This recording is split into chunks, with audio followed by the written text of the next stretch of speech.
만약 여러분을 깨끗하게 만드는 바로 그 물질이 그걸 다루는 사람은 오히려 부정하게 만든다면 어떨까요? 좀 수수께끼처럼 들리죠? 오늘 우리가 파고들 이야기는 바로 이 역설의 중심에 있는 고대의 정결의식입니다. 여러분이 보내주신 구약성경 민수기 19장.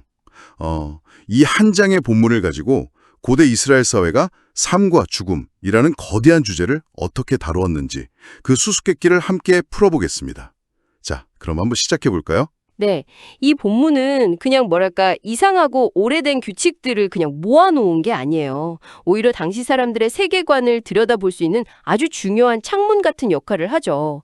특히 죽음, 정확히는 시체와 접촉하는 것을 가장 심각한 형태의 부정함으로 보고 이걸 해결하기 위한 아주 구체적이고 독특한 절차를 설명하고 있거든요.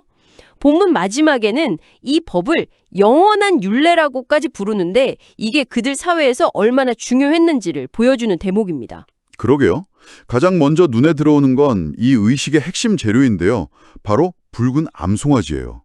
근데 아무 소나 되는 게 아니더라고요. 2절을 보니까 조건이 정말 까다로워요. 첫째, 온전하여 흠이 없고. 둘째, 아직 멍에를 매지 아니한 소여야만 한다. 맞아요. 이건 거의 완벽한 상태를 요구하는 거네요. 바로 그 두 가지 조건이 이 의식의 시작점이에요. 흠이 없다는 건 신에게 바치는 제물로서의 완전성을 의미해요. 어떤 상처나 질병, 작은 흠집도 없는 가장 이상적인 상태를 말하는 거죠. 네네. 이건 당시 제사 문화의 보편적인 특징이기도 해요. 가장 좋은 것을 바친다는 개념이죠. 그런데 멍에를 맨 적이 없다는 조건은 의미가 더 깊어요. 멍에를 맨 적이 없다는 건 그냥 밭을 갈거나 짐을 나르는 데 쓰인 적이 없다는 뜻이잖아요. 맞아요. 그건 이 소가 평범한 세속적인 일에 단 한 번도 사용된 적이 없다는 걸 뜻해요. 오직 이 신성한 목적만을 위해서 태어나고 길러졌다는 일종의 구별됨의 상징성을 부여하는 거예요. 세상의 때가 묻지 않은 가장 순수한 상태의 제물을 통해서 가장 강력한 정화의 물질을 만들겠다. 이런 의도가 처음부터 담겨 있는 거죠. 아하, 시작부터 순수함의 끝판왕을 준비하는 거군요. 그렇게 까다롭게 고른 소를 제사장 엘르아살에게 주는데 그 다음 과정이 좀 의외였어요. 3절을 보면 진영 밖으로 끌고 나가서 잡게 하거든요. 네, 바로 그 지점이죠. 보통 중요한 종교의식은 성소나 그 중심부에서 할 것 같은데 왜 굳이 진영 밖으로 나가는 걸까요? 제 생각엔 혹시 죽음과 관련된 걸 성스러운 진영 안에서 처리하기 싫었던 걸까요? 일종의 영적인 위생관리 같은 느낌으로요? 정확한 추측이에요. 그게 1차적인 이유가 맞습니다. 당시 진영 안은 질서와 생명, 거룩함의 공간이었어요. 반대로 진영 밖은 혼돈, 배설물, 질병, 죽음같이 부정한 것들을 처리하는 공간이었고요. 그렇군요. 그런데 바로 여기서 이 의식의 첫 번째 역설이 등장하는 거예요. 역설이요? 네. 가장 순수하고 흙없는 재물을 가장 부정하다고 여겨지는 공간으로 가져가서 초래하는 거니까요. 정결하게 만드는 물질을 얻는 과정 자체가 그 정화의 대상인 부정함의 한복판에서 시작된다는 아이러니가 여기에 담겨 있는 셈이죠. 와, 그러네요. 가장 깨끗한 걸 가장 더러운 곳으로 가져간다. 흥미로운데요? 이제 본격적으로 제를 만드는 과정으로 들어가 보죠. 4절에 제사장이 소의 피를 손가락에 찍어서 성막, 그러니까 회막을 향해서 7번 뿌리라고 되어 있어요. 멀리서나마 성소를 향해 이 의식은 신성한 목적을 위한 겁니다 하고 알리는 것 같네요. 맞아요. 진영 박기령은 부정한 공간에서 행해지지만 이 의식의 목적지는 결국 성소, 즉 신과의 관계 회복이라는 걸 보여주는 상징적인 행동이죠. 7이라는 숫자도 완전함이나 신성함을 의미하고요. 그리고 5절을 보면 와, 정말 놀랐어요. 암송아지를 통째로 불사르는데 가죽, 고기, 피는 물론이고 심지어 똥까지 모두 태우라고 명시되어 있어요. 정말 남김없이 다 태우는군요. 네, 바로 그 남김없음이 중요해요. 이건 완전한 소멸이자 완전한 변형을 의미하거든요. 소라는 세속적인 형태의 존재가 신성한 목적을 가진 재라는 새로운 물질로 완전히 탈바꿈하는 과정인 거죠. 어떤 부분도 원래의 형태로 남겨두지 않고 그 본질 자체를 바꾸는 거예요. 그렇게 모든 걸 태우는 불길 속에 6절을 보면 3가지 물건을 더 던져 놓으라고 해요. 백향목, 우슬초, 홍색실. 이것들도 그냥 넣는 건 아닐 텐데 어떤 의미가 있는 건가요? 그럼요. 이 세 가지 재료는 이 재가 그냥 타고 남은 뼈가루가 아니라는 걸 보여주는 일종의 성분 표시 같은 거예요. 예를 들어 백향목은 나무가 단단하고 잘 썩지 않잖아요. 그래서 영원함, 이나 보존, 높은 지위를 상징하죠. 아, 레바논의 백향목처럼요. 뭔가 견고하고 변치 않는 느낌이네요. 그렇죠. 그리고 우술초는 당시 흔한 식물이었지만 성경의 다른 부분에서도 정화의식에 피를 찍어 뿌리는 도구로 자주 등장해요. 정결함의 상징인 셈이죠. 그렇군요. 마지막으로 홍색실은 그 색깔 때문에 피나 죄를 상징한다는 해석이 많아요. 이런 상징적인 요소들이 더해지면서 이 재가 아주 특별한 효능과 신성한 의미를 지닌 물질이라는 걸 강조하는 겁니다. 알겠습니다. 그렇게 모든 과정이 끝나고 나면 구절의 정한 자, 그러니까 의식적으로 깨끗한 사람이 그 죄를 거두어서 진영 밖의 정결한 곳에 보관하라고 되어 있네요. 그리고 이 죄의 용도가 드디어 명확하게 나옵니다. 부정을 깨끗하게 하는 물을 만드는 데 쓸 것이니 이것은 속죄제다. 결국 이 모든 복잡한 과정이 이 죄 한 줌을 얻기 위한 거였군요. 맞습니다. 이 재는 단순한 재가 아니라 죽음이라는 가장 강력한 부정함을 정화할 수 있는 힘을 응축시킨 물질로 여겨졌던 거예요. 그런데요. 자료를 읽다가 정말 이해가 안 가는 부분을 발견했어요.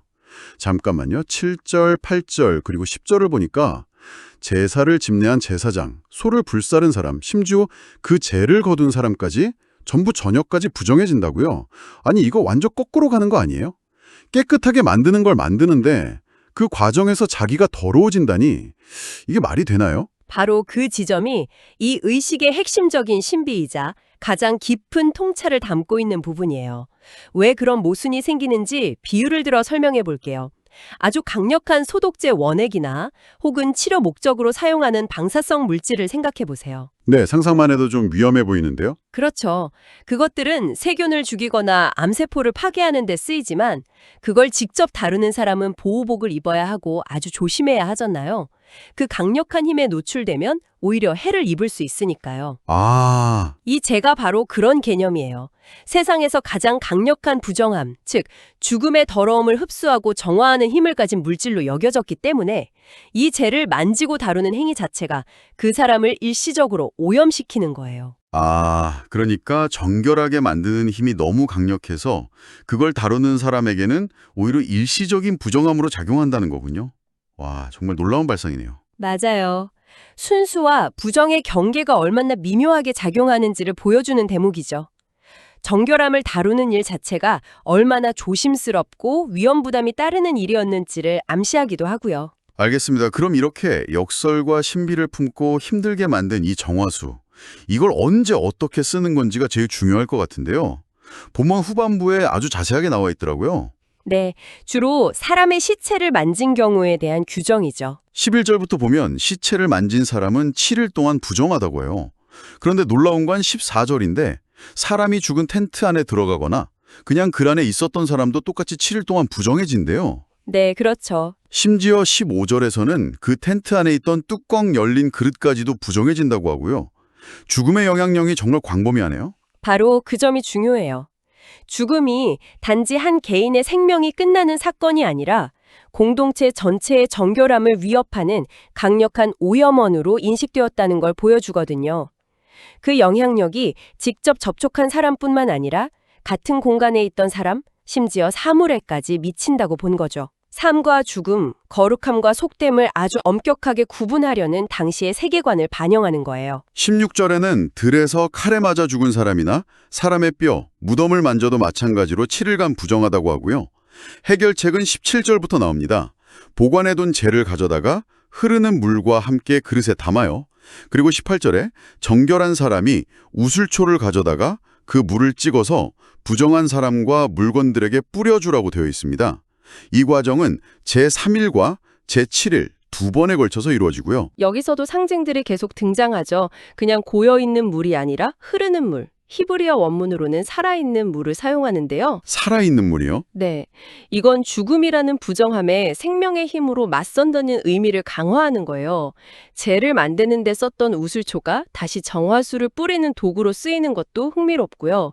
3일과 7일이라는 특정 날짜를 지정한 건 정결함이 단번에 회복되는 게 아니라 절차와 과정을 통해 점진적으로 이루어진다는 의미를 담고 있을 수 있어요. 그런데 만약 이 절차를 따르지 않으면 어떻게 되는 건가요?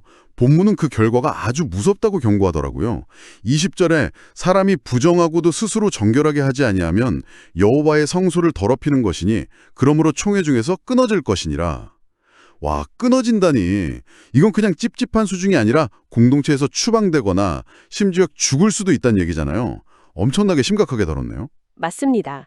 개인의 부정함이 개인의 문제로 끝나지 않고 공동체 전체의 거룩함을 훼손하고 신과의 관계를 위협하는 중대한 사안으로 여겨졌던 거예요.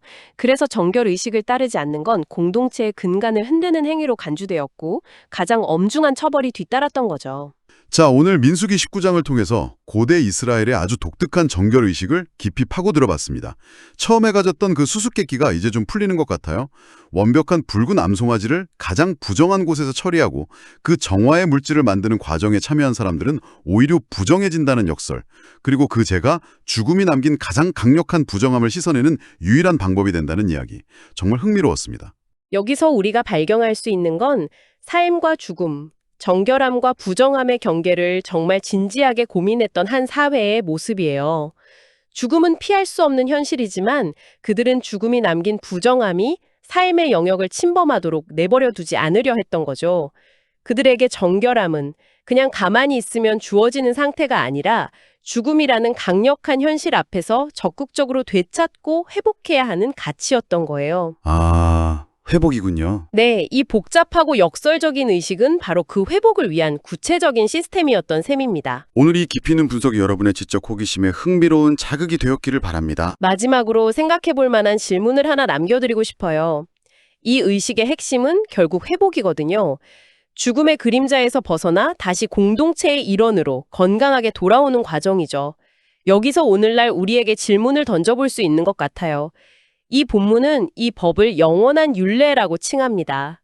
물론 우리는 오늘날 붉은 암송아지의 죄로 몸을 씻지는 않죠. 하지만 우리 사회는 사랑하는 사람을 떠나보낸 슬픔, 즉 죽음이 남긴 상실감과 정신적인 부정함을 어떻게 다루고 있을까요? 우리에게는 슬픔에 잠긴 이들이 다시 일상으로, 삶의 공동체로 건강하게 회복될 수 있도록 돕는 우리 시대만의 정결 의식은 과연 무엇인지 한 번쯤 생각해 보시는 것은 어떨까요?